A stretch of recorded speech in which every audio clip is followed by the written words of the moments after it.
Flowing out like endless rain into a paper cup. They slither wildly as they slip away. John Lennon on guitar, ladies and gentlemen. John Lennon on guitar. Not the best guitarist in the world, not even as good as George, but you know what? He's playing guitar on this. So this would usually be the time when I would say, hello, welcome to the movieboozer.com virtual pubcast. And unfortunately, something did change our world this week. Everybody. It's actually astounding how the outcry of effect that this has had on the world at large. For those who haven't heard, and if you haven't, then it's very unfortunate.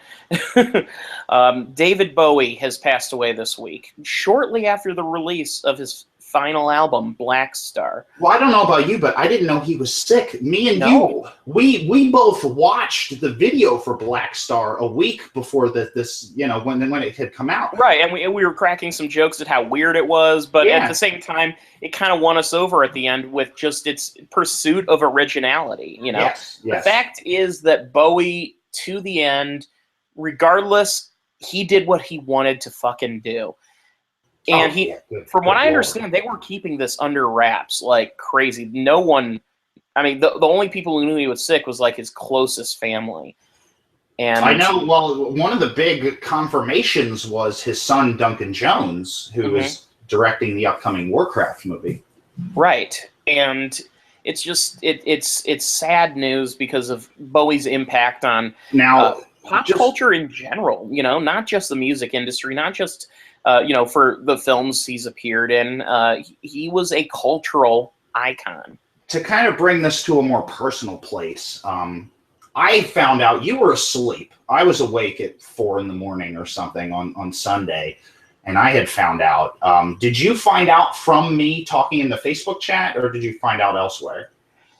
Actually, on Monday morning, I woke up at 5 a.m. to go to work. It was it was a terrible morning because it took me over an hour to get to work because of a snowstorm had hit that night. And on my way to work, I was in the car, and I saw like my iPod light up because I had the internet turned on, and it was your comment that said, like, dude, Bowie is dead. And my jaw dropped because because you and I had just had that conversation about Bowie, like it was just a couple days prior, really. Yeah. Pardon me. I think it was Thursday because it was like literally the day before the release of the album, and it was also his birthday, by the way, when it was released. It was a unusual Friday release, and so anyway. With that news of that happening, it just, the first thought on my mind, and before I even got to work, while I was at a stoplight, I pulled up my iTunes and I looked through some Bowie music and started playing some stuff because I own a ton of his albums, but I haven't heard all. The thing is, he has such a huge discography. I have never heard of everything he's done. Something like 25 to 27 total albums, I think. Right. And I'm a person where if I'm discovering an artist, I want to listen to a full album. I don't want to just listen to songs here and there randomly. I hate that. Right. The concept of Pandora kind of bothers me because I don't want the computer to curate music choices for me. Right. And in Pandora's defense, well, not in their defense, because the whole design of it is like, come discover new music. But the way I think that it should be used is if you're already familiar with the music, because, so anyway. To me, like with Pandora, I've never been suggested a song that really caught my eye. It always seems to be like, here are the, I put on a song, here are the top 10 songs that were huge hits that you don't care about, that are somewhat tacitly related to this artist. And, I don't like that. I'm a deep cuts person. So anyway, with that said, I pull up, I realized that a Bowie album I've never listened to in full And what I played a cut from there right here at our opening was the album Young Americans. Right. Which Young Americans, I'm definitely familiar with the hits. Young American. This version of Across the Universe is something that gets played once in a while. And, of course, his big hit from that album, Fame. Which John Lennon also plays guitar on and sings backup on. And I saw... It was his first number one hit, apparently. Ever? Yeah. That's crazy. I think maybe his first number one in the U.S. I think Space Oddity did not quite hit number one. When I think of Fame, I think of that Soul Train performance, and I'm not going to sugarcoat it. The man did some coke before he went out on stage that night, and he still killed it. He's still out there, and I think it's just a backing track, but it doesn't matter. His vocal performance just excels that shit. Mm-hmm. Oh, absolutely. And yes, he was certainly he did quite a bit of cocaine in his time, but that was the 70s for you. Tom Sharpling, on his Best Show tribute that he just did last night, you can go find that at thebestshow.net, talked about how the Diamond Dogs tour shifted suddenly into Young Americans, and I looked into this. I don't think that that's entirely true. However, that's so fucking fascinating to like be cross-promoting Diamond Dogs and Young Americans at the same time. I know. I'm not sure exactly how true that aspect would be, but I do know that... Well, there were Young American songs that made their way into the Diamond Dog set list, but he made it sound like it was more of a full-on transition, which I don't think that it was. But it was still a bold move. And he did this several times in his career because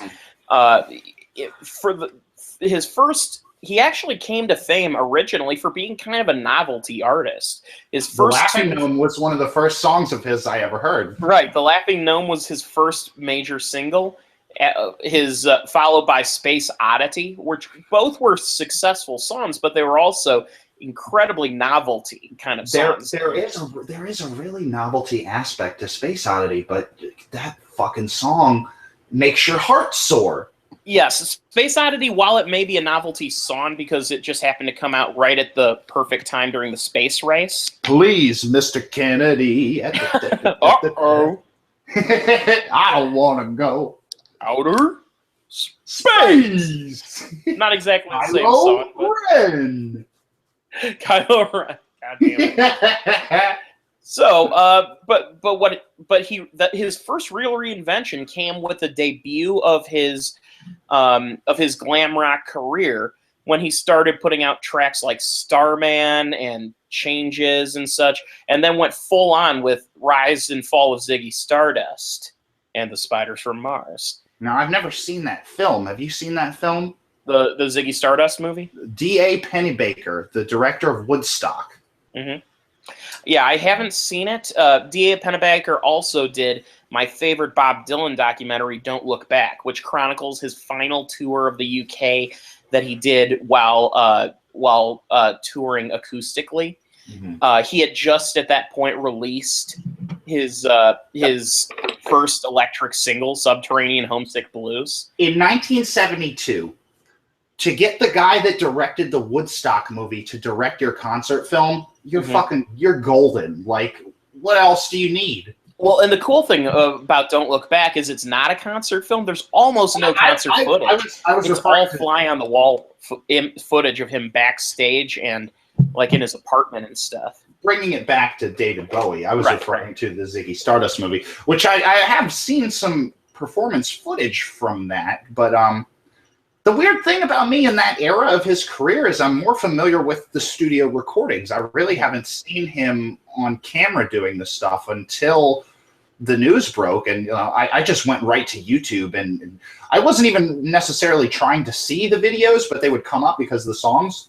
Mm-hmm. And I mean, they're all, it's just artistic. He was a powerful live performer. He had a lot of energy that he put into it. Mm-hmm. And he liked to deliver the music a little different from how the original recordings were, which is something that turns off a lot of people. Mm-hmm. But he didn't care. He just played it like he wanted to.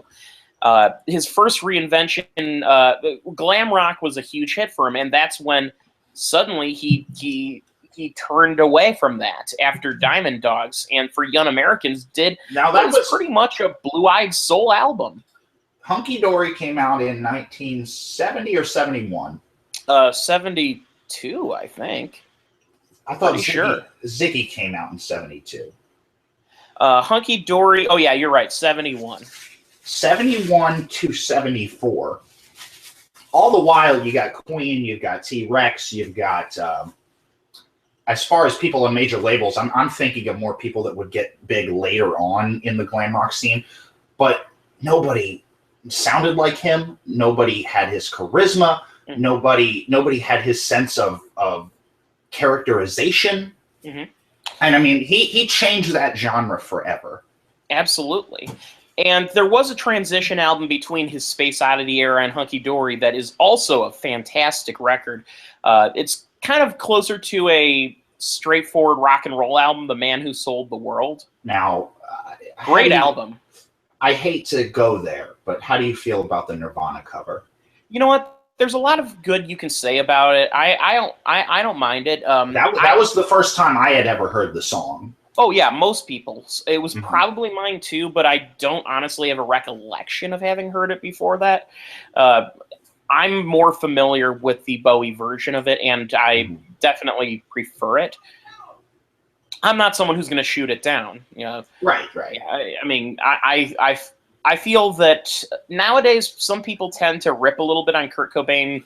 They say things like, "Oh, he wouldn't have been famous if he hadn't died," and that's like, no, he was a huge fucking big deal before that.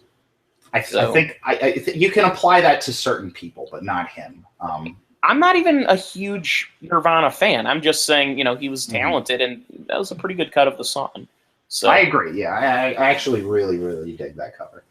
So with that, after reinventing himself with Young Americans, immediately his next album is a complete reinvention. Station to Station is just a what the fuck is going on kind of transitional record. It gets heavily into some experimental territory. The debut single on it, Station to Station, kind of reflects the single of his new album in that it's 10 fucking minutes long. And it's great. Station to Station might be that, and a handful of other songs revolve in my mind as like what I would call my favorite Bowie song. But David Bowie does. The people call that the Thin White Duke period because the song, that's the line from the song. All right, so we're gonna stop talking about his music right here because later on this week we're gonna do more of a musical tribute. Exactly. And segue into his work as an actor on This is meant to be kind of a teaser for you to listen to our music episode. For those who haven't tuned out already expecting a movie episode. We have some David Bowie on-screen things to talk about. Not to go into too much detail, because I will have more to talk about in the future. I realized after his passing that I hadn't seen a lot of movies that he's acted in. And that includes some of the movies that are well talked about. They've just been kind of on my to-do list. Even probably his most famous performance in Labyrinth, I had seen when I was like incredibly little, so my recollection of it was as good as having never seen it before. Now, I'm in a different camp than that, and I saw Labyrinth around the same age, but at some point in high school learned that Jim Henson was the person who directed it, so immediately got this desire to see it again. And also, I'd gotten into David Bowie's 70s albums in high school, like Hunky Dory and Ziggy Stardust. Right. So I really wanted to see this movie again, and if I hadn't seen it again when I was in high school, I probably wouldn't have as fond memories of it as I do, because as a child, I enjoyed it, but it was also confusing and kind of weird and a little risque. Which it is, certainly. Yeah, like the first time you see the character Hoggle, he's taking a piss. And my dad, that cracked my dad up when I was a little kid. But that's just the kind of, like, that's Labyrinth. Like, that's the kind of quirky shit that goes on in that movie, and that's kind of always what I've associated it with, is like, that's a weird world that exists. But when you look at his filmography as a whole, and we'll get into a little bit more into Labyrinth in a bit, he's done some movies that are, a lot of which are considered some of the most interesting indie films of their time. The Man Who Fell to Earth was his starring character debuting, basically a sci-fi film. Now you want to talk about to-do lists? That's been on my to-do list for years now, and I still haven't seen it. And that is on my to-do list as well. What I wanted to get into is I have a list of 365 movies that I need to see this year. Not a specific list. I just need to see them. I want to see a year's worth of films within a year. And I was going to do 90s movies this week. I even started. I watched 3 very 90s movies on Sunday. I watched Hackers, Congo, and The Adventures of Ford Fairlane. Now, I watched Hackers with you, and I was a virgin. I was a Hackers virgin myself. Turns out Hackers kind of has like a cult following. I don't know, like a kind of The Room sort of, especially among internet people. I'm finding it because a friend of mine told me that he's on Tumblr and he sees hacker memes on Tumblr all the time. And I'm well, like, it's such a terrible representation of what an actual hacker is like. It tries to turn it into this cool like goth community of oh god, of people who are like on the web changing the world, and I can make lights stop. This is going to be an episode full of honesty. So I want to tell you a story about when I was in middle school. There was a girl that I was like totally fucking crazy about. And she's a lesbian now, but at the time when I was in middle school, claimed to be Angelina Jolie's half sister or something, and I always knew it was bullshit. Don't get me like I was always like, this is a lie. But she got me to like explore Angelina Jolie more, and I never saw Hackers, but I pulled the script up for Hackers on my computer and I started reading it, and I was like, this is stupid. Even in 2001, at age 13, I was like, this is dumb. Like, and it is aggressively. The movie's one like shining point is the fact that you get to see a 20-year-old Angelina Jolie naked. The movie doesn't have anything going for it otherwise. It's hilarious, but for the wrong reason. That's what it has going for it, is that it's so misguided that it's enjoyable as shit. Right, yeah, I suppose from that extent you can say that it's so awful. It doesn't make any attempt to have any connection to actual teenage. It's you know what it is. It's what 40-year-old, 50-year-old screenwriters thought that teenage computer whizzes were like in the mid 90s. Right. And what they thought computers were like, because the way computers work in this movie, I don't know what they're getting into them through telephones, and it doesn't make any sense at all. Have you ever seen the episode of Star Trek with the space hippies? I don't. No. Yeah, that's in the 3rd season, and it's one of the worst episodes. And it's that level of condescension to what youth culture is. Have you ever seen an episode of King of the Hill with hippies? I have not. Those are great, because Hank Hill just hates them, and it's great. We needed a character like that in this movie. And Matthew Lillard, straight out of his wonderful performance in SLC Punk. Did you listen to the How Did This Get Made on Hackers? No, I probably haven't. I only listen to episodes that I've seen the movie. I meant since you've seen the movie, but no, I haven't. Totally go listen to that. It's really funny. But they talk about how Matthew Lillard's character is like kind of transgendered in this. I get that feeling. They don't really go into it, which I mean, by no means would be a problem. That's if that's his thing. They just don't explore his character, and his character is just weird. They're not outright with it, which is part of the problem. Is like if he was a transgender character, that's fine. Nobody cares. But you're trying to play both sides. Like he's this, and then he's that, and he's this, but he's also homeless, and you're like, yeah, what? none of that made sense. So getting off of that topic, I abandoned my 90s week because of the news of Bowie. I decided I'm going to make this week Bowie week. And got enough. You've got enough films to fill that out, and B, I mean, who's going to blame you for that? Yeah, absolutely. And so I led that off. I'll just quickly. I've seen 2 so far. I led that off with a film called Basquiat. And that is a movie from 1996. It's a biopic directed by artist Julian Schnabel. He's only done a handful of movies, but it's a really very talented director. And the movie stars Jeffrey Wright as Jean-Michel Basquiat, who was a Haitian-American artist. He was kind of the Banksy of his day, where he was a street artist who kind of became really popular in like the 1980s for his incisive social commentaries. And he went from graffiti artist to an artist who started having things shown in major art halls, art exhibits rather. Right. And something that's fascinating about him is he befriended, and he was a close friend of Andy Warhol while Andy Warhol was kind of in his declining years. Mm-hmm.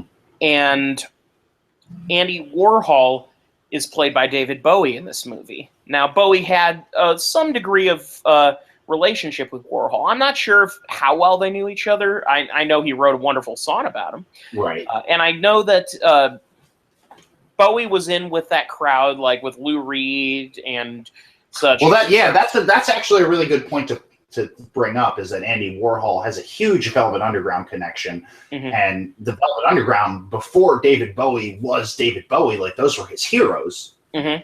Exactly. Well, the Velvet Underground became relatively popular right about the same time that Bowie put out Space Oddity. Right. And so they were around before that. But of course. And Bowie he was in a whole bunch of bands. He hadn't broken through.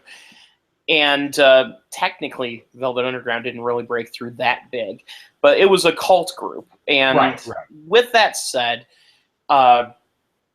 this movie is kind of a biopic of that character. And first of all, Jeffrey Wright's great in it, but Bowie really captures the spirit of the weird quirks of Warhol, how strange his speech patterns were. And he's not in the movie a lot, but every time he's in it, makes a very huge impression.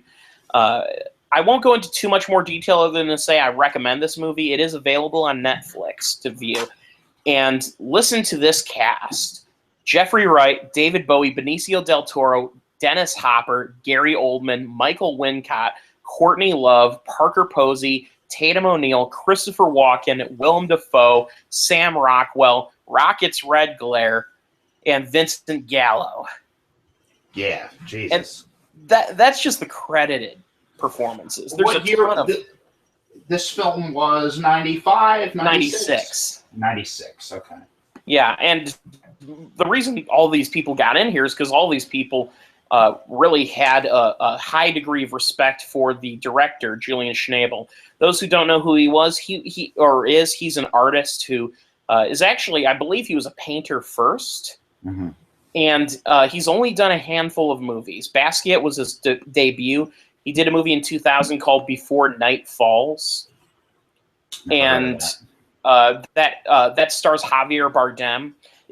So we're talking pre-Coen Brothers, Javier Bardem. And it's kind of the movie where he first came to notice as an actor. And probably, honestly, I wouldn't be surprised if that's what led to him getting No Country for Old Men. And another Schnabel film is a film called The Diving Bell and the Butterfly, which is one of the weirdest movies I've ever seen, and it's fascinating.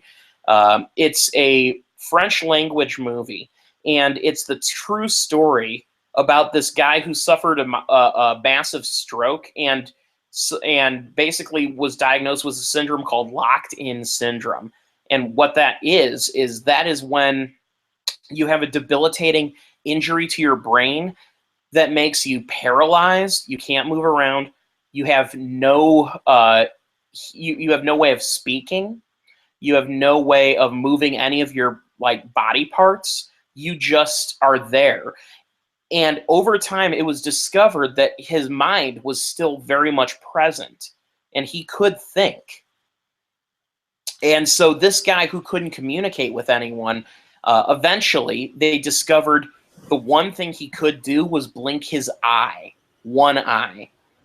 And him and a nurse developed a language between each other of eye blinks, and this guy wrote his autobiography by just blinking his fucking eye over the period of, a long time. And that's before he passed away, because a syndrome like that is That's not unbelievable. Yeah. So the diving bell and the butterfly is this depicted on film from his point of view. This is Basquiat. No, this is the director Julian Schnabel. Basquiat is the other one. Okay, yes. My bad. So I'm just pointing out, Schnabel is a very fascinating director, makes some interesting choices, and Basquiat has a great soundtrack, by the way. We're talking music from, besides Bowie, who, of course, since he's in the movie, he may as well throw some songs in there. You have them, the Rolling Stones, The Iggy Pogues. Pop, the Pogues, yeah. I know you're really excited about the Pogues. The movie opens and closes with a demo version of Fairy Tale of New York that does not have the overdubs. It's just the lead vocalist. There's also some Tom Waits songs in it. John Cale sings Hallelujah. Right, yeah. And it's just there's a lot of great jazz in it. Miles Davis, Charlie Parker.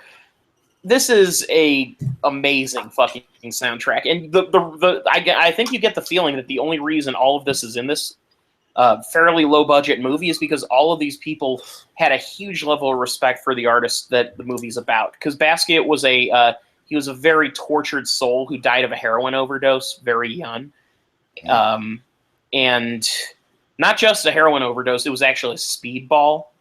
So he really fucked himself up.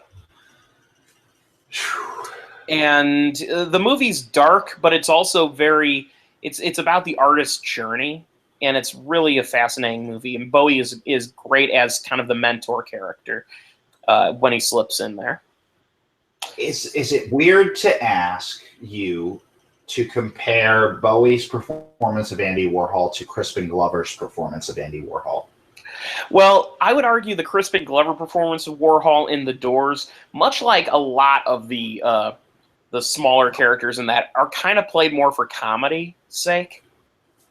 He's a fucking cartoon character in that movie. And Glover's great. I enjoyed the fuck out of that scene. But that don't get me wrong. When I had a copy of The Doors on VHS, and I was like, fuck it, I'm gonna watch it. I'm gonna bite the bullet. And I hated it, but every time a moment like that would happen, I was just tickled to death. Oh, that movie to me is just Oliver Stone's treatise on that time period and his own opinion of it. The thing you have to remember, Oliver Stone served in Vietnam. He was a soldier. He wasn't at home, he wasn't in the rock and roll scene with those artists. He was in the shit. And so I think he has a level of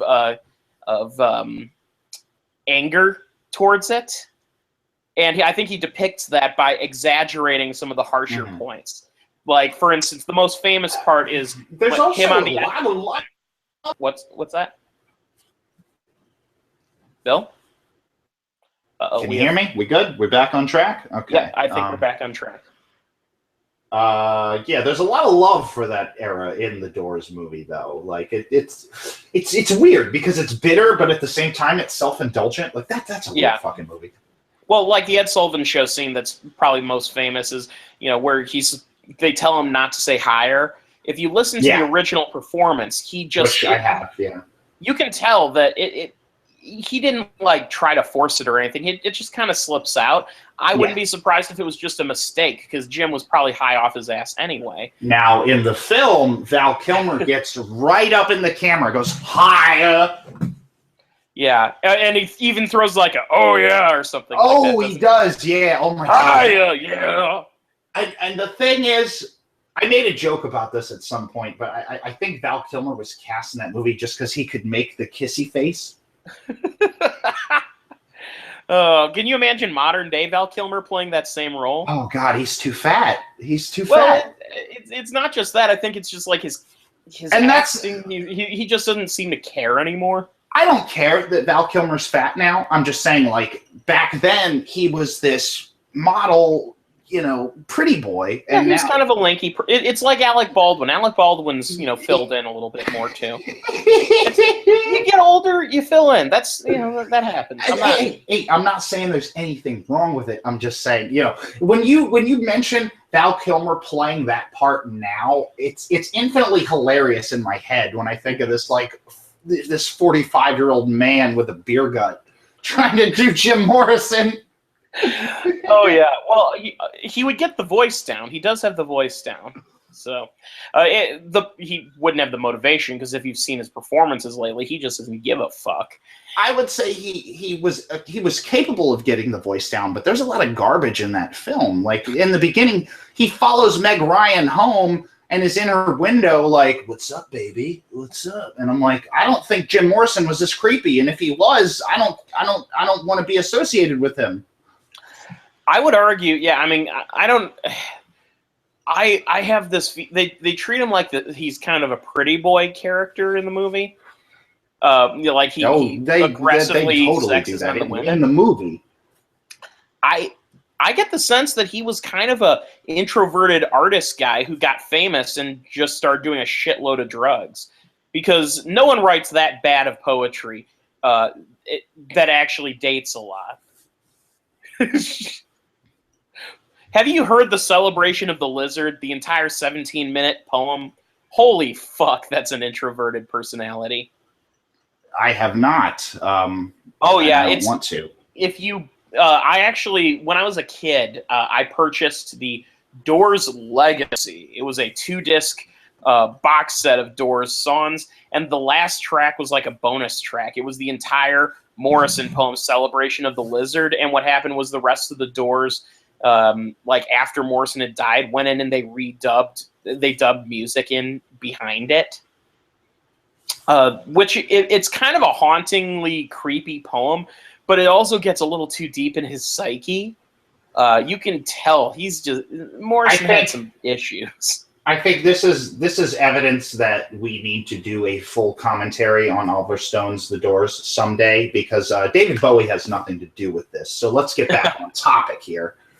So we're going to talk a movie that I essentially saw for the first real time this week, and that was Labyrinth. I'm so glad you watched this, and let me rephrase that. I'm glad that you enjoyed this, because I was worried. I was a little worried that you weren't going to like it. You know what? The fact is, I love me some Muppets, and I've always loved Jim Henson's. How amazing is the fucking puppeteering in this movie?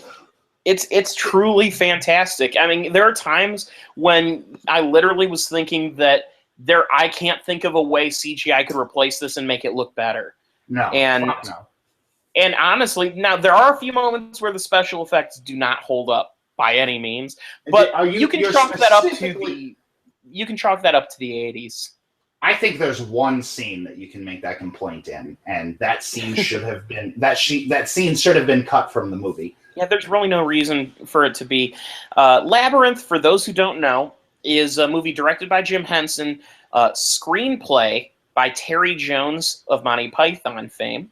And I'm sure I would actually love to see his original unaltered screenplay, because from what I've read on Wikipedia and other sources, there were tons of uncredited rewrites. Not just one, but multiple uncredited rewrites, and one of which was done by George Lucas, which I don't know. Maybe that's where the creep factor comes in. Maybe that's where the awkward factor comes in. I don't know. Well, this very much has the feeling of like a Willow kind of movie.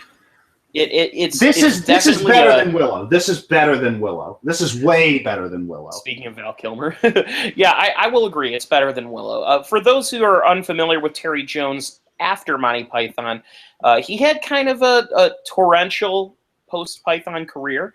As a director, he pursued it in earnest for a while, and he made a movie called Eric the Viking that's pretty notoriously bad, and it kind of tries to recapture some Python-esque elements. I would not. Have you seen it, Bill? You there? Did you Yes, drop off? I'm here. Yeah, no, my internet's being a little glitchy, but Okay.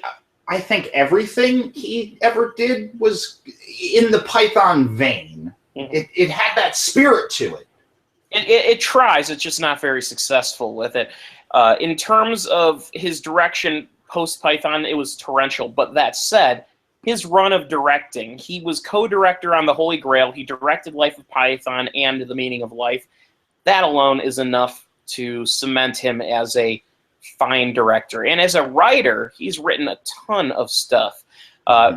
Actually, one thing I find fantastic, he did a TV series for History Channel called Barbarian Lives. And it's a history series about the barbarians during the time of the Roman Empire and weird aspects about their lives and how the myth of them being just these crazy barbarians is often hidden by the fact that they were just as much civilizations as the Romans.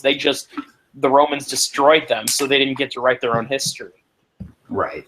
And so his writing comes through in Labyrinth with a sardonic sense of humor that kind of elevates it above your typical children's fare, which this is a children's movie, first and foremost, because its star is 15-year-old Jennifer Connelly. And that is probably the weakest aspect of the film, I would argue. Her performance is about as stiff as a board. She doesn't seem to know how to play off of the puppets. Yeah, I can't disagree with you on that, but I feel she brings this wide-eyed, wondrous naivete to the role. A lot of that comes through in the screenplay, I think, and like the writing, but her performance doesn't reflect it.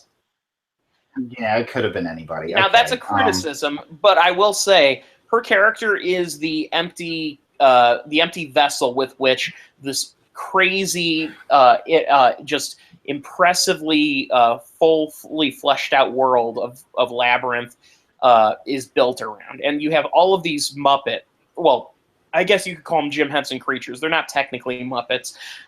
You might as well call them Muppets. Right. Characters such as personally, I'm sure that there are Muppet fans out there that would have a problem with us referring to them as Muppets, but I don't see the problem there. They're Jim Henson creations.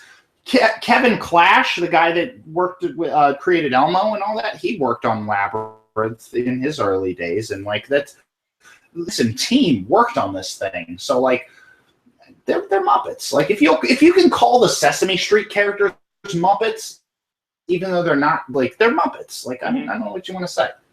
I know that the person who puppeteered the sheepdog when he wasn't actually a real dog, because that was one thing that was interesting. They intercut between close-ups of this dog's face, and it was clearly a puppet, and then the far out shot of the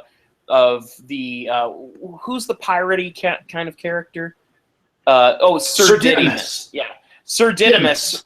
The shots where he's riding the dog, it's so clearly a Muppet that's not moving at all, that's just tied to the top of a very confused-looking dog. Sir Didymus is my favorite character in this movie. He just comes out and he's fucking gung-ho. He's ready. He's ready for anything. I'm curious where the name Sir Didymus came from, because the only Didymus I know of is the Epididymus. And that is the duct behind the testicles. Oh, God. So, yeah. So what I'm saying is, I don't think that's a. Yeah, that's the duct. It's like the vessel, the tube that connects the testicle to the vas deferens, and so it's just one of those things where you're like, okay, we're getting into some health class high school territory here. That's the only Didymus I know of.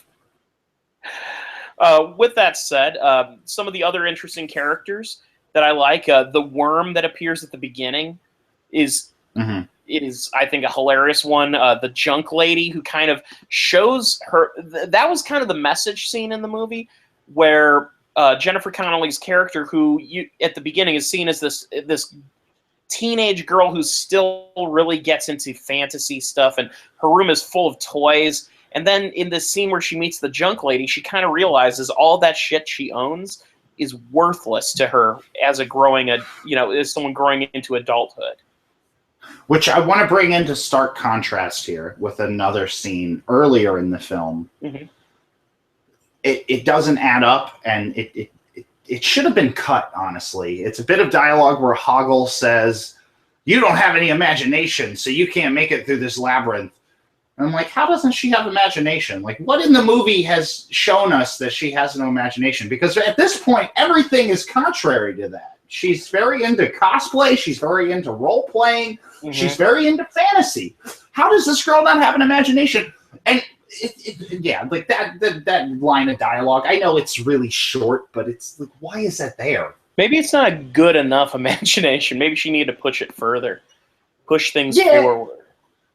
In the context of the film, it doesn't make any sense. If you want to base it on Jennifer Connelly's performance, sure, she has no imagination. But it's just like, if that's the moral you're trying to push on us, it's not going to work. And it's worth noting, behind the costumes, besides the puppeteers, there were a lot of little people involved, including good old Warwick Davis, Jack Purvis, Kenny Baker. There you go. All right. Warwick Davis and Kenny Baker. That's just fantastic. Oh, yeah. Well, Jack Purvis also. Are you familiar with anything he did? No. Who's he? Jack Purvis, if you've seen Time Bandits, he was he was one of the leaders in the Time Bandits. He was, what's his name? Crap. But here, I'll point out everything he was in. In Star Wars: A New Hope, he was the head Jawa. He was the main Ugnaught in Empire Strikes Back. You know, those little pig guys who try to steal C-3PO, disassembled. Oh, yeah. No, I'm not familiar with this guy by name, but I know these roles. Yeah, he was in Terry Gilliam's Brazil. He was in Willow. He was in The Adventures of Baron Munchausen. He was Gustavus. Mm-hmm. Big Spielberg, Lucas, Terry Gilliam guy. Yeah, and so besides appearing, of course, in Labyrinth and Dark Crystal, he did a lot of those costume roles, and then sadly, though, Jack Purvis took his own life, is my understanding. Ooh, Jesus. I'm pretty sure he did, if I'm not mistaken, in I think the mid-'90s. I'm pretty sure he's the one. Mm-hmm. Oh, you know what? No, I'm wrong. I'm sorry. There was oh wait, no. Shit. It's sad to say, but a lot of the little people actors from this time period had some problems. He did. Apparently, he committed suicide by breaking his neck in a car accident. Jesus Christ. Yeah. That's oh boy, fucked up. So anyway, on to a more positive topic, who we haven't discussed yet, who has the most prominent role in Labyrinth, is David Bowie as Jareth the Goblin King, which is just one of the great, I think, screen villains of all time. His character has so much charisma. His motivation is so understandable, and that's what's interesting. His motivation is simply the movie begins with Jennifer Connelly being kind of a nasty teenager, wishing that her baby brother disappeared because her baby brother was crying and she didn't want to deal with a crying baby. Right. And so the Goblin King grants her wish, takes the baby and says, all right, this is mine now. And so she tries to get him. The whole movie is she's trying to get her baby brother back. And Goblin King saying, you wished that I would take her away from you. And so I did. And his other very understandable goal is he's looking for someone who he can, make his wife. And she's someone he chooses. Now, granted, she's 15 years old, and so we're talking a little bit of 80s creeper territory. The baby is a boy, by the way. What I said it was her baby brother. Bill? Uh-oh. Did we freeze up? All right. My internet's giving me some trouble, but... All right. So, I said it was her baby brother. You used the word "her" referring to the baby at one point. That might have just been a mistake. I think I was referring to Jennifer Connelly. But, I don't know. Fuck it.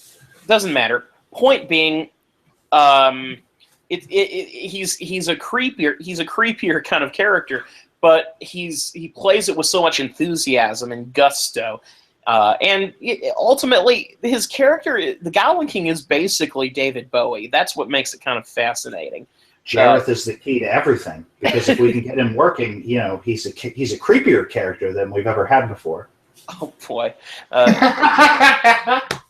For those who don't know, that's a reference to some George Lucas interview material on the Phantom Menace DVD, in reference to Jar Jar Binks. Yeah. So, I enjoyed the hell out of Labyrinth, and I recommend it to anyone who has the ability to see it. If you are looking to see David Bowie at his 80s best, probably a little coked out, but not as bad as he was in the late 70s. Oh God, yeah, no, there was definitely cocaine going on behind the scenes of this movie. Considering how many people in, let me put it this way. If you are a member of Jim Henson's company, you spend hours of every day in contorted and weird angles in a table underneath the stage with your arms held high as you're puppeteering shit. You're in a lot of pain, so you're probably doing some heavy drugs in order to make your way through it. Well, actually, my connection was screwing out there a bit. Did you talk about Ludo? Ludo? I did not talk about Ludo. Ludo's not a great character, but the puppeteering on Ludo is impressive. I mean, there was no 7-foot-tall man in a suit. That was puppeteering. Right, and it's fascinating how that works. It really felt it. You know what it felt like? It felt like a huge advancement from the previous example of Jim Henson using a large character, which is Sweetums, which is just a tall guy with a funny mask. Mm-hmm. And I mean, Sweetums is great. I mean, Sweetums is awesome. Yeah, he's great. The comic reference of him being kind of a wimpy, nice dude. But I love that shot of him in the first Muppet movie where he's running towards the car, "Hey guys, wait up!" Yeah, I want to join you. I love that shit. Because at his heart, he's a nice guy. He just, scares the shit out of people. He's what's the big Looney Tunes red guy? I don't know if you know his name, but I know who you're talking about, but it's like the one where Bugs is stuck in this creepy house. Yeah, the character has a name, but it's just because Looney Tunes merchandise is big money. I'm Googling that as we speak. Big red Looney guy. Tunes character. Gossamer is his name. Gossamer, yes. I knew he had a name, and I knew it somewhere, but yeah. There was no way I was going to remember that. Described as a huge, hairy, orangish-red monster. His rectangular body is perched on 2 giant tennis shoes, which always made me laugh. Oh, yeah, that's great. Yeah, and it says here that his character has been voiced by multiple characters, starting with Mel Blanc, Frank Welker, Maurice LaMarche, wow. Jim Cummings. Oh my God! All legends. Yeah, god damn. Yeah. Joe Alasky and Quissy Bokeh also. I don't know who those are. But speaking of which, the Best Show tribute to David Bowie was talking about acknowledging greatness while it's still among us, and Jim Cummings and Maurice LaMarche, greatness still among us. Absolutely. Yeah, just top of their, and they're still doing great work to this day. So with that said, that kind of captures the end of our Bowie tribute for the day. We will talk about it more in the Bowie Fest that we have coming up, where we'll be going more into Bowie's music career. But what I'd like to get into now is just a brief rundown of my 365 days of movies marathon. I'm not going to say all the movies that I've seen. I'm just going to hit upon some movies that were highlights of my marathon as I've gone around it. So far, I have watched 29 movies since the beginning of the month, which means I am definitely ahead of the game. Oh, yeah. I was sick, so I was able to watch a ton of movies when I was sick. It was like 3 or 4 days, and as you can tell, I'm wiping my nose a bit here. I'm still got some post-nasal drip, but it's just one of those things. So with that, the movies, some of the highlights of the movies I saw, Batman Year One, the animated Batman film that is basically the animated version of the comic Year One, which I believe was a Frank Miller, wasn't it? I'm not getting any feedback, so Bill might be tapped out again. With that said, Batman Year One. I don't have any evidence of that. I'm not going to look up. I don't think that that's a Frank Miller, but I don't know. Okay. So with that said, Year One is fascinating. It basically just tells, it's just the origin story of Bruce Wayne told very simply. But it's honestly not, even though it's the origin story of Bruce Wayne becoming Batman, it's not about Batman. It's really more about Commissioner Gordon. And Commissioner Gordon is voiced by Bryan Cranston. And it's a fantastic voice performance that just nails the character of it. The movie is only 65 minutes long, but it feels so fully fleshed out and so epic for that length. I highly recommend it to anyone who's a fan. Another movie that I want to cover that is, I think, really worth bringing up is Tangerine. Now, Bill, have you heard of Tangerine? In a Batman? No. No, not Batman. I'm moved on. Oh, the movie Tangerine. Yes. I know what Tangerine is. I don't know. I don't really know what it's about, but I know that it was shot on an iPhone, which is super impressive. It's a really visually gorgeous movie considering that. It's on Netflix, so you have no excuse not to see it. I know. It's in my queue. It's been in my queue since it debuted on Netflix. Tangerine is it's a day in the life kind of movie, and it focuses on these two transgendered prostitutes. And the movie opens up with these two transgendered prostitutes in a donut shop just shooting the shit. One of them has just gotten out of prison. Her name is Cinderella. I'm going to love this more than I love the Danish Girl, aren't I? Oh, probably, because this is the concept of the film. Cinderella and her friend, Alexandra, are having a conversation over donuts in the morning because Cindy has just been released from prison. And offhandedly, Alexandra brings up that her boyfriend, who is also her pimp, slept around on her while she was in prison. Not just slept around on her, but slept around on her with a actual physical female. And this sets off Cinderella on a revenge mission where she basically walks across Los Angeles to find the bitch that's sleeping with her boy and to fuck her up and embarrass her in front of her boyfriend. Are you telling me that this is the Danish Girl meets the Revenant and I could have just watched this shit instead and not fucking wasted my time on either of those pieces of shit? Wow. You mad? Sorry. I'm a little frustrated. Yeah, no. Why didn't I watch this? I'm a fucking idiot. First of all, Tangerine is a comedy, which it deals with right up my alley. It deals with some very dark John Waters kind of concepts. There's an entire comedic subplot involving a Armenian taxi driver who who's going on a crusade to cheat on his wife by picking up transsexual prostitutes. And it's the movie is just absolutely ridiculous. The characters are over the top. They're all demented people who really are messed up. But the thing is, the movie has a great love for their characters, as weird and strange as they are. They like I said, it feels like a John Waters film, because as filthy as these characters get, they're still human beings, and they are treated as such. Right, and that's a big John Waters thing. I mean, what the hell's the name of the movie of his I just saw? Polyester. I just saw his, and that's really, I've seen his movie Pecker, but that's not really like a John Waters movie, is it? That's kind of like his commercial project, right?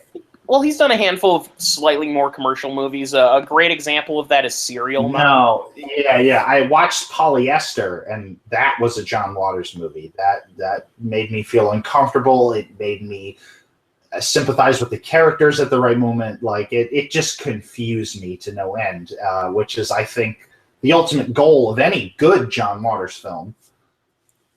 And so Tangerine just follows these characters as they go about their day. And by the way, this movie takes place on Christmas Eve, just complicating things that much more. Christmas Eve in Los Angeles. Why didn't I watch this in December? God damn it! Just Bill, watch it. You will put it on your 2015 best of list very easily. Good. I think. I'm glad to hear that. So another movie on my list that I want to go into is Killdozer. I know what this is. Unfortunately. Killdozer is on the other end of quality here. It's a 1970s horror film that's set on a small African island that is inhabited by just a handful of people who are there for as part of a construction firm, and they're building an airfield on this little island. And a meteorite hits the construction site, and one of the bulldozers plows into it. The bulldozer comes alive and starts picking them off one by one. This should have been a spin-off of Maximum Overdrive. It came out a decade before Maximum Overdrive. Oh my God! It was a made-for-TV movie that was released in 1976. This would fit better in the universe of Maximum Overdrive. Oh yeah, well, it's honestly, I wouldn't be surprised if the two take place in the same universe. No, Killdozer is that'd be fucking sweet. It's actually way more suspenseful than it has any right to be, considering how just ridiculously stupid the main characters are. Because they can't get away from a bulldozer, one of the slowest moving pieces of farm equipment. There is a scene in the movie that is the equivalent of that scene in Austin Powers with the slow moving what is that the cement truck, the slow moving truck, no Zamboni, I guess. It's a Zamboni. It's that cement thing with the big wheel that's meant to smooth the cement. Steamroller. God damn it! How come I couldn't come up with that? Yeah, Roger Rabbit. So anyway, there's a scene with that steamroller that's but instead of bulldozer, where literally this guy has like at least 30 seconds to run away, but he just sits and watches as the bulldozer plows him over. Anyway, so another movie that I'd like to bring into my discussion, The Dark Backward. Oh, I bought this. When did I buy this? In 2013, I think I bought this. Based on a review.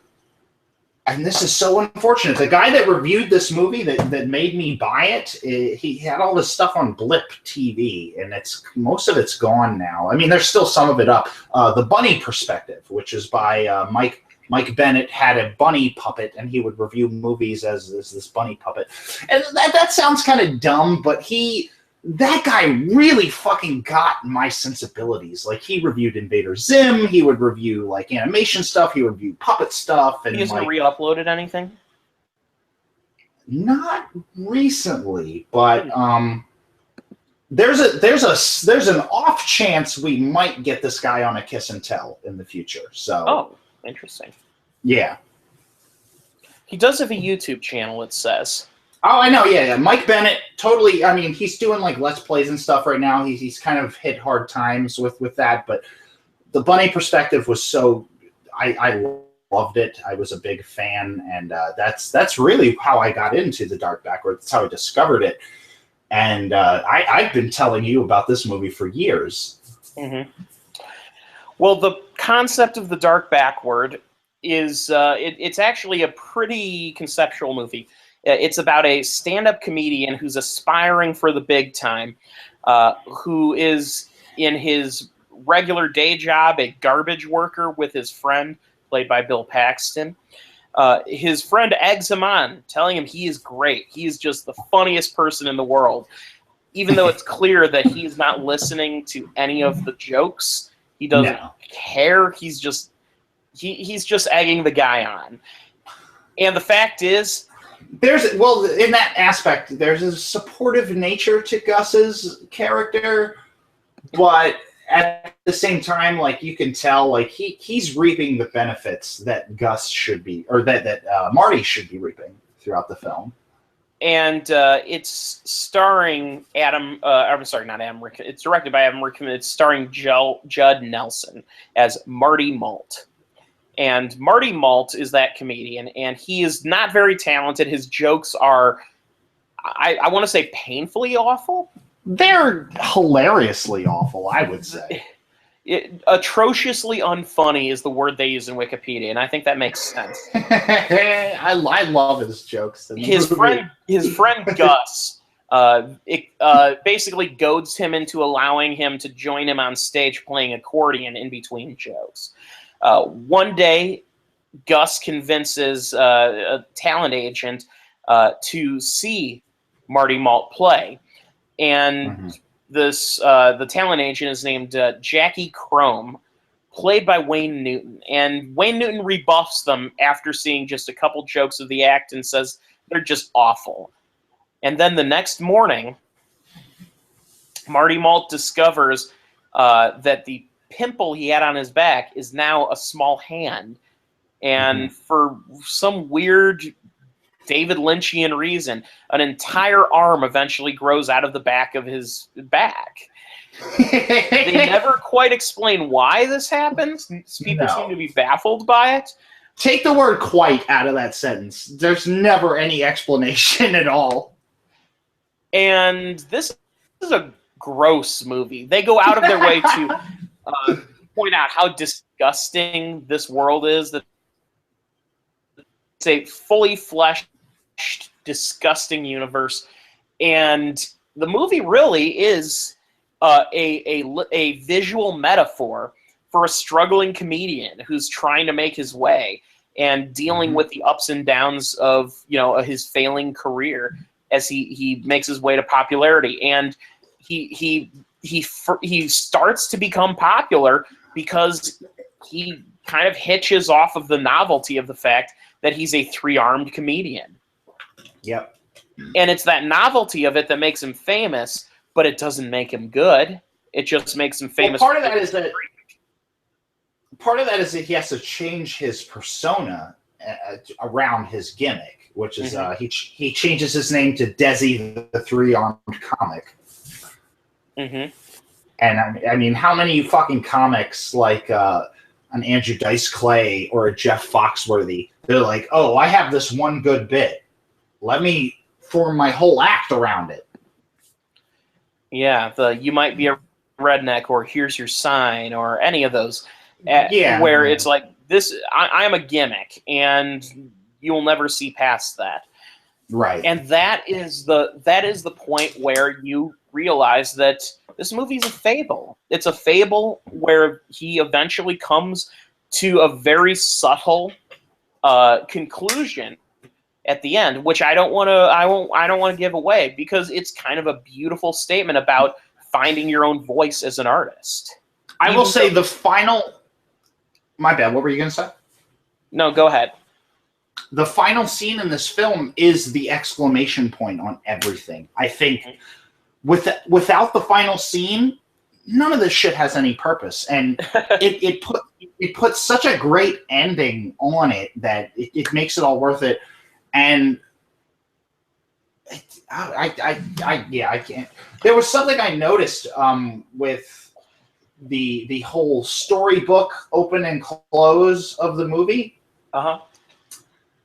In the early days of Disney, Snow White and Pocahontas and Sleeping Beauty and all those movies, they open with that exact storybook kind of visual. Exactly. And this movie plays on that. So, like, I never even realized that was sort of a Disney connection. And whether even if that's not intentional, I think of that as a Disney parody, and it worked so well within the context of the movie, because I don't think intention necessarily plays into it here, because this is a very amateur effort to make something great. And how great was Wayne Newton in this movie? Oh, he was amazing. I think this is... I haven't seen Wayne Newton in too many acting roles, but this is my favorite that I've ever seen him in. I've seen him in a few movies. Actually, just in the last week I saw him in two, because I also watched The Adventures of Ford. He's all right in it. It's really just him kind of hamming things up. Wayne Newton... for some reason, he was one of those quintessential Las Vegas entertainers. I believe he's still performing now, but he's had a series of acting roles, and he's usually pretty good in them. Even in the not very good Vegas Vacation movie, he's one of the more interesting parts of that movie.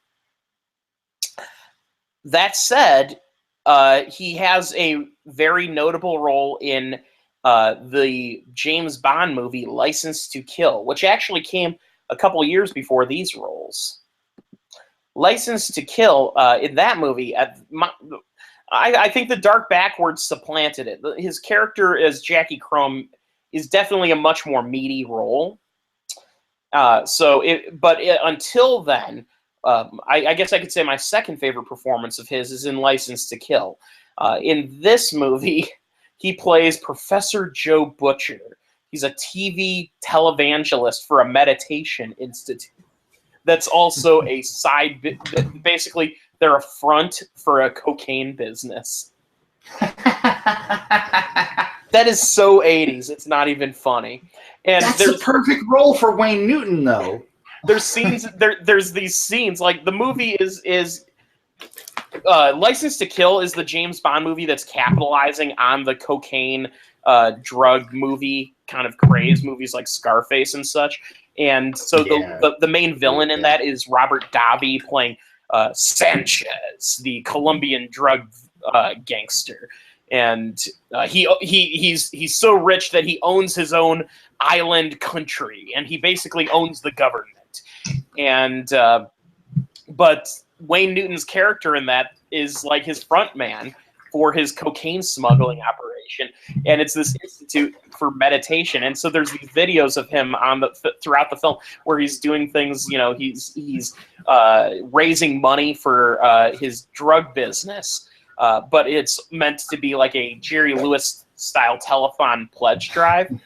But he ends all of his sermons with "Bless your heart," in the most just earnest of ways, and it's a great little piece. If you're a fan of Wayne Newton in Dark Backward, Bill, you should see License to Kill. It's a pretty fun Bond movie.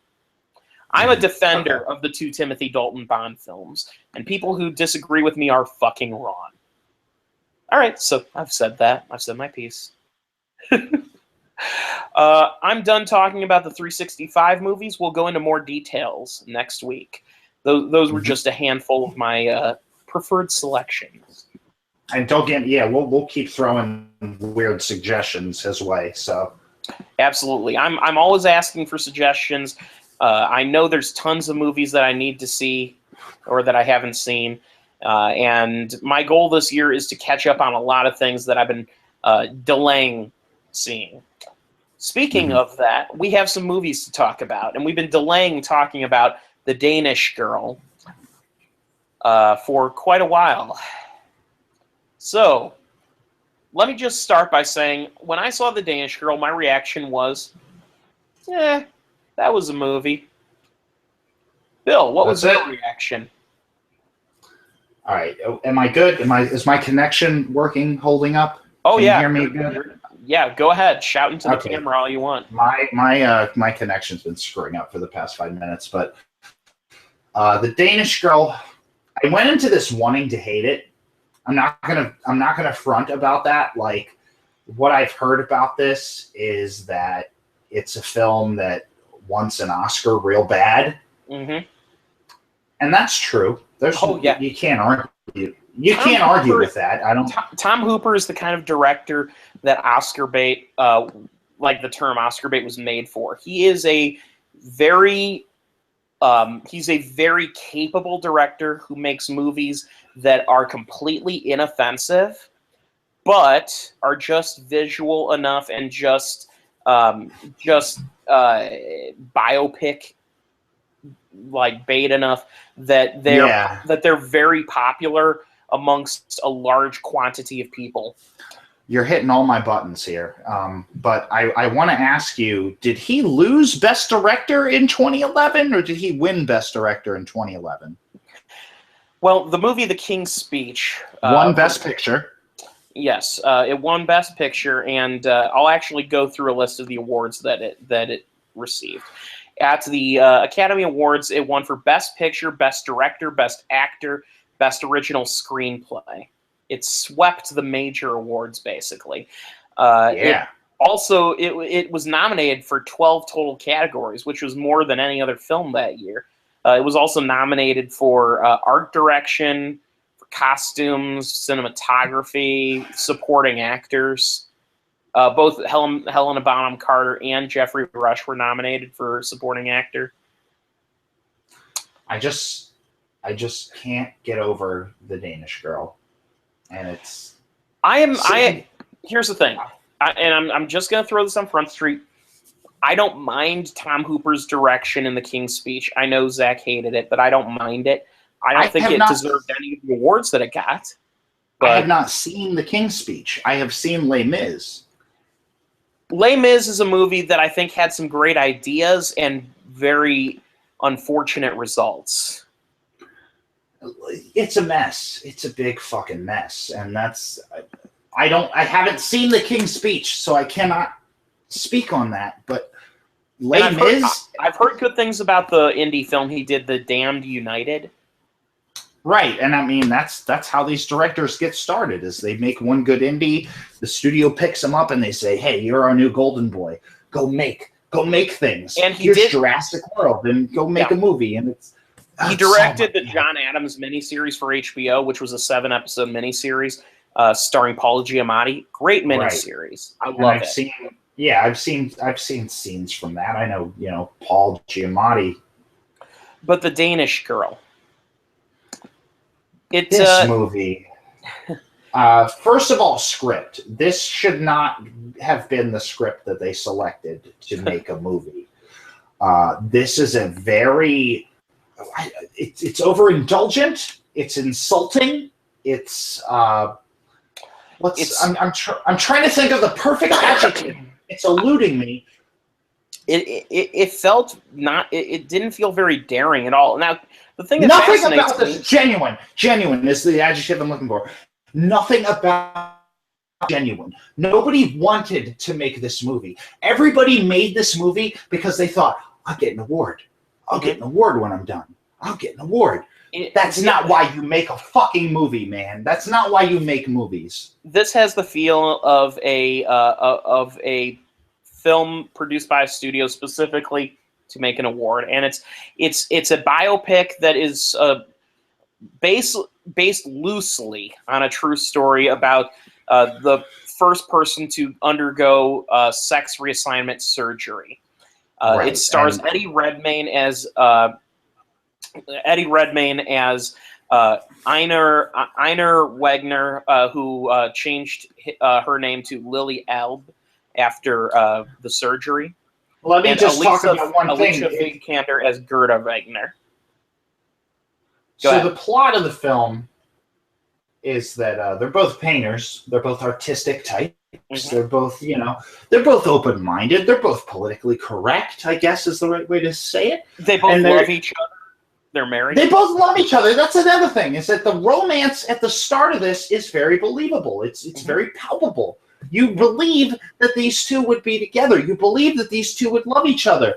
Mm-hmm. And then it's like, oh, put on these stockings so I can paint this woman's legs, and put on this dress. And he's like, oh, I love it so much. And it becomes like a porno, and I'm not even trying to be like, it becomes a fucking porno. He's fetishizing the material that is on his body. Like, that's, I understand that, like, people struggle with that issue and stuff, but it's a fucking porno. He's just like, this fabric feels so good on my body. And it's like, well, I mean, I wouldn't go so far as to call it okay, maybe using the word porno is a little strong. Fetishistic is a way to put it. My point is that this whole thing of like, oh, the fabric feels so good. I'm like, you don't understand how to make this movie. You never understood from the gate how to make this fucking movie, because you're doing it in the most Hallmark bullshit, by the numbers, trying to get sympathy ways. Yeah, the direction is very standard. It doesn't really take a lot of chances. It doesn't try to get itself to build itself into the culture of its characters at all. It doesn't feel different from most period pieces set within the same time period. No. And the thing is about the movie that I found to be very base about it is the way the characters' relationship is depicted, just not particularly all that compelling. And what ends up happening is, and by the way, this is the true story behind this. The true story behind this is interesting in that in the movie it depicts their relationship as becoming seriously strained by the fact that he decides that he's a woman.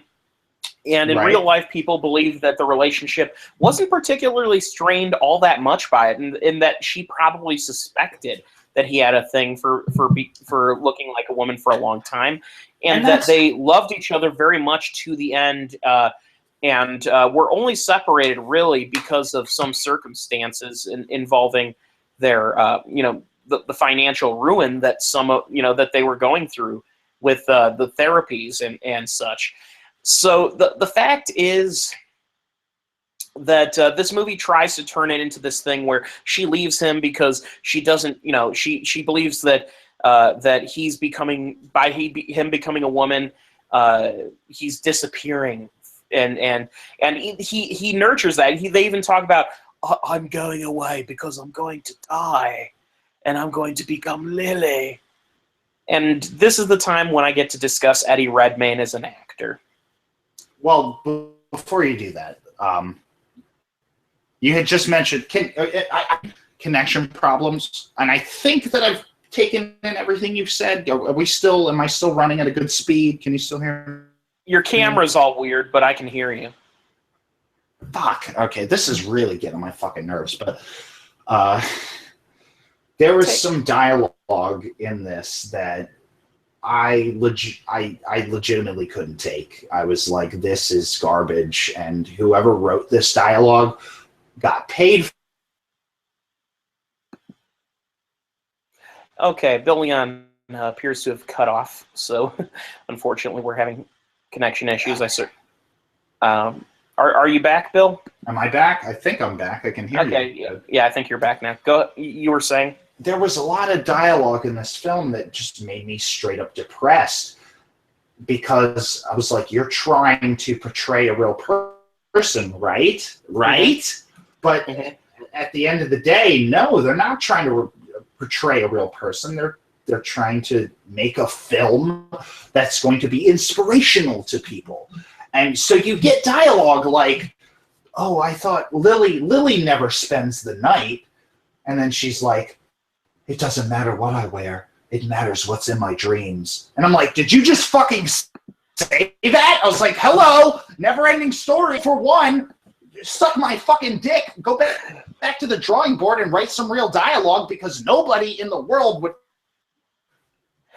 I agree with the frustrations you have towards this movie in a lot of ways. It didn't bother me so much. It just felt aggressively mediocre and like it wasn't taking any chances. And the fact that this movie is getting Oscar love at all is frustrating me. And this is where I need to discuss Eddie Redmayne as an actor. It didn't bother me so much in this movie. At times, he kind of hands it up a little bit. But you do get the feeling that his performance kind of matches the screenplay. I don't want to completely hold it against him. I didn't even mind his performance as Stephen Hawking in The Theory of Everything, even though it was kind of over the top at times. I would like to see him in a non-over-the-top film, because his performance in Jupiter Ascending was just ridiculous. I'm not sure if he's a good actor, because I have not yet seen Eddie Redmayne in a movie where he has to be subtle.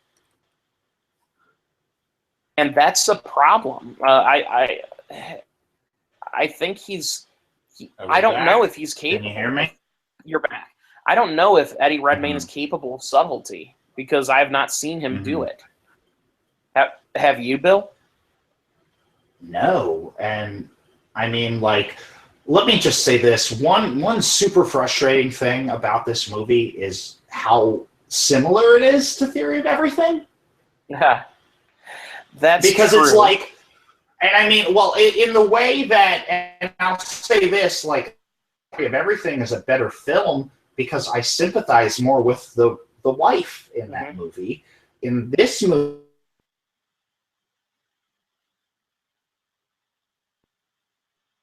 and you need to deal with this. And in Theory of Everything, it was less of a choice. This had to happen, and you were affected the way you were, and that's how it was. And with the Danish Girl, it's just like, I'll say this. It's really difficult to say this. Are you still with me? Is the connection so good? Can you hear me? Well, the connection's not great, but I can hear you. Okay, that's bad. Oh, man. Don't worry about it. Just keep talking. My connection's really screwing up. Okay. Well, what was it? The Theory of Everything.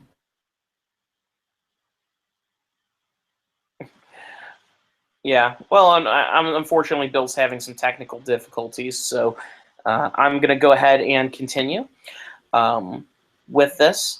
So The Danish Girl is a movie that just kind of didn't do it for me. And with that said, I want to introduce, because Danish Girl didn't work, I want to introduce a watch this, not that element.